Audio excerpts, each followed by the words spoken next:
Поразителни бројки на новозаболени од тешки форми на канцер. Последните податоци покажуваат дека има околу 20 милиони нови случаи на рак на глобално ниво, а според Светската здравствена организација повеќе од 35 милиони нови случаи се предвидуваат до 2050 година. За онколозите овие податоци се запрепастувачки, особено што станува збор за голем број пациенти кои се далеку под границата на старост.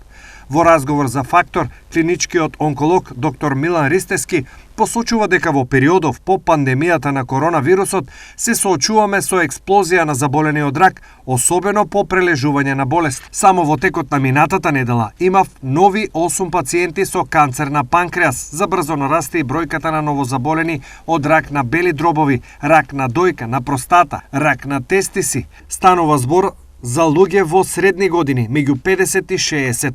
Ова е навистина поразително. Инциденцата од година во година се зголемува, посочува доктор Ристески.